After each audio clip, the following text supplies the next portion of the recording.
Hi friends, നമ്മുടെ ഇന്നത്തെ video എന്ന് പറയുന്നത് കറ്റാർവാഴയും ചെമ്പരത്തിയുടെ ഇലയും പൂവും കൊണ്ടൊരു ഹെയർ മാസ്ക് ആണ്.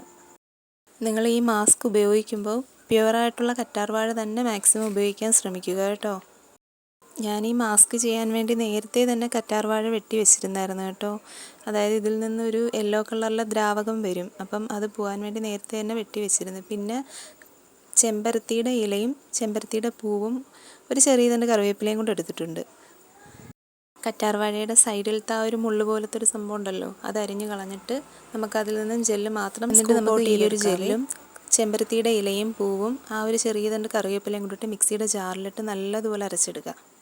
ചെമ്പരത്തിയുടെ ഗുണങ്ങൾ പ്രത്യേകിച്ച് നിങ്ങളടുത്ത് പറയേണ്ട കാര്യമില്ല, നിങ്ങൾക്കറിയാം. ഇലകളും അതിൻ്റെ ആ പൂക്കളും എല്ലാം നമ്മുടെ മുടിയുടെ ആരോഗ്യത്തിന് വളരെ ഗുണം ചെയ്യുന്നവയാണ്. പിന്നെ കൂടാതെ ഇതിലടങ്ങിയിരിക്കുന്ന ഫ്ലേവനോയിഡുകൾ നമ്മുടെ ഈ ദോഷകരമായ സൂര്യരശ്മികളിൽ നിന്ന് നമ്മളെ മുടിയെ സംരക്ഷിക്കുകയും നമ്മുടെ സ്കാൽപ്പിന് നല്ല തണുപ്പും തരാൻ ഹെൽപ്പ് ചെയ്യും. നിങ്ങൾ ആഴ്ചയിൽ ഒരിക്കലെങ്കിലും ഈ ഇതുപോലൊരു മാസ്ക് നമ്മുടെ തലയോട്ടിയിൽ അപ്ലൈ ചെയ്യുന്നത് വളരെ നല്ലതായിരിക്കും. നമ്മുടെ മുടികൾക്കും തലയോട്ടിക്കും വളരെ ബെനിഫിഷ്യലാണ് ഇങ്ങനത്തെ മാസ്കുകളൊക്കെ.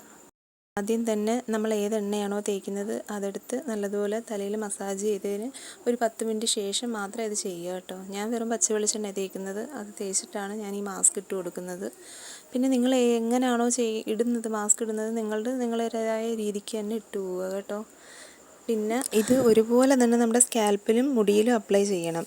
ഇത് മുടി വളരാനും നമ്മുടെ ഡാൻഡ്രഫൊക്കെ റിമൂവ് ആവാനും മുടിക്ക് നല്ല ഷൈൻ തരാനും ഹെൽപ്പ് ചെയ്യും.